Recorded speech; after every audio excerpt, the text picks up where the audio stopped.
जयपुर के विद्याधर नगर विधानसभा क्षेत्र सीकर रोड के पास वर्षों से बरसात का पानी इकट्ठा होने एवं जलभराव होने से लोगों की बढ़ती परेशानी को मद्देनजर रखते हुए उप मुख्यमंत्री दिया कुमारी ने नाले का शिलान्यास किया।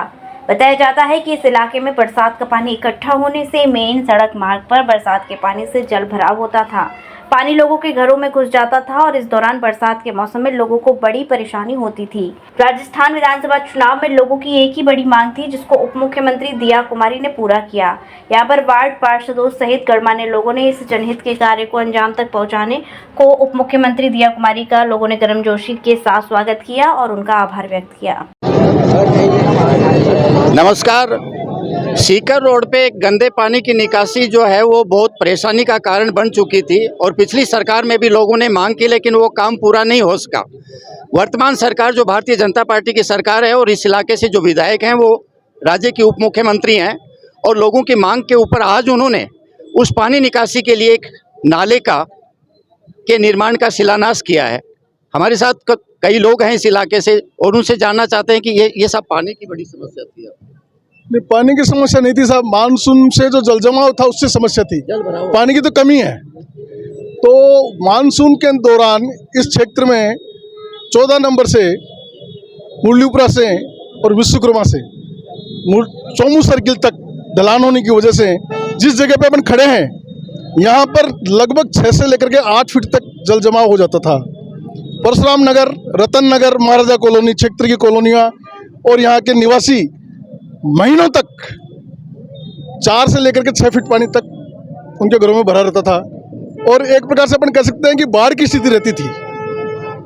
और उस समस्या से इतने ज़्यादा पीड़ित थे, सभी जनप्रतिनिधियों को कह करके थक गए थे। इस पीरियड में कांग्रेस की सरकार भी रही, भारतीय जनता पार्टी की सरकार रही, लेकिन समस्या का कोई समाधान नहीं रहा। वर्तमान में जो हमारी विधायक हैं, प्रदेश की उप मुख्यमंत्री आदरणीय दिया कुमारी जी, ये जब चुनाव प्रचार के दौरान आई तो हमारे क्षेत्रीय निवासियों ने एक ही मांग रखी कि यदि आप हमारी इस विकट समस्या का समाधान करा देंगी तो हम आपको एक मुश्त वोट देंगे।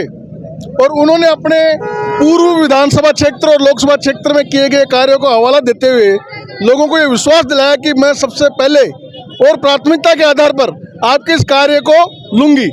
लोगों ने उनको भर भर करके वोट दिए। आपको मालूम है विद्याधर नगर विधानसभा क्षेत्र पूरे राजस्थान में सर्वाधिक 71,500 वोटों से विजयी किया और उसको आदरणीय दिया कुमार जी ने सबसे पहले इस क्षेत्र की इस समस्या का, जिसको हम असंभव मानते थे कि यह समस्या कभी दूर भी हो सकती है, निदान करने का प्रयास किया और आज उस कार्य के जो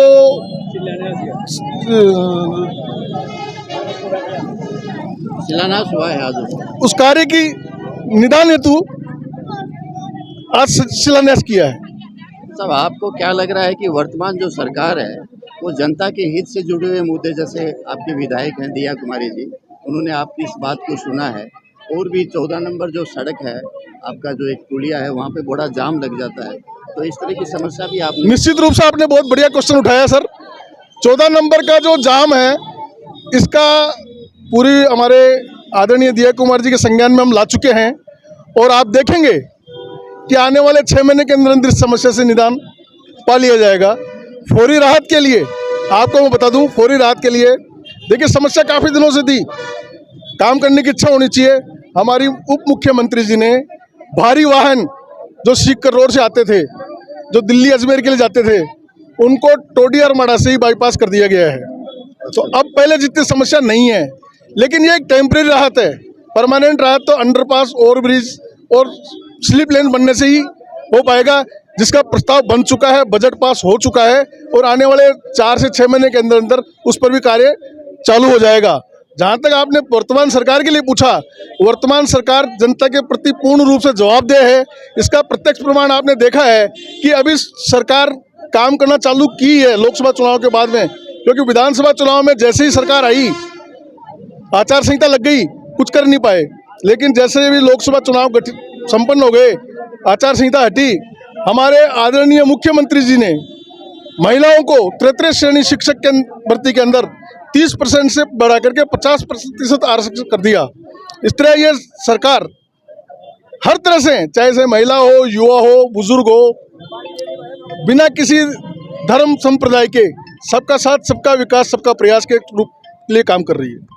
तो ये थे यहाँ के निवासी जिन्होंने एक बड़ी समस्या से जो है आज राहत महसूस की है। 14 नंबर पे काफ़ी लंबा जाम लग जाता है और उसको लेकर के भी जो है प्रयास जारी हैं। भले ही विपक्ष कांग्रेस पार्टी जो है वो तरह तरह के आरोप लगा रही हो भारतीय जनता पार्टी पे, सत्ता पक्ष पे, कि सरकार जो है वो पर्ची वाली सरकार है और उसमें काम नहीं हो रहे हैं, लेकिन लोगों का ये मानना है कि धीरे धीरे जो काम है वो लगातार प्रगति बढ़ रहे हैं। नमस्कार। ब्रज चिकित्सा संस्थान school of nursing and paramedical college, जहां मौजूद है आधुनिक सुविधाओं से लैस anatomy lab, nutrition lab, community lab, advance skill lab, fundamental lab, MCH lab, computer lab और लाइब्रेरी। यहां के पाठ्यक्रमों में शामिल है BSc nursing, GNM, ANM, OTT, योग्यता 12वीं पास। ब्रज चिकित्सा संस्थान मथुरा आपकी सेवा में सदैव तत्पर, जहाँ मिलेंगे आपको जनरल एवं लैप्रोस्कोपी सर्जन डॉक्टर सागर मित्तल, हड्डी एवं जोड़ रोग विशेषज्ञ डॉक्टर सौरभ बंसल, प्रसूति एवं स्त्री रोग विशेषज्ञ डॉक्टर नम्रता सिंह एवं डॉक्टर नेहा गर्ग, नाक कान एवं गला रोग सर्जन डॉक्टर अभिषेक जोशी, सामान्य रोग विशेषज्ञ डॉक्टर कुलदीप गोयल, नवजात शिशु एवं बाल रोग विशेषज्ञ डॉक्टर हिना गुप्ता, प्रसूति एवं स्त्री रोग एवं बाष्पन विशेषज्ञ डॉक्टर एकता थदानी सिंह, दंत एवं मुख रोग विशेषज्ञ डॉक्टर शिल्पी मंगला एवं डॉक्टर दीक्षा अग्रवाल, त्वचा एवं केश रोग विशेषज्ञ डॉक्टर संगीता शर्मा, होम्योपैथिक चिकित्सक डॉक्टर यतीन्द्र कुमार।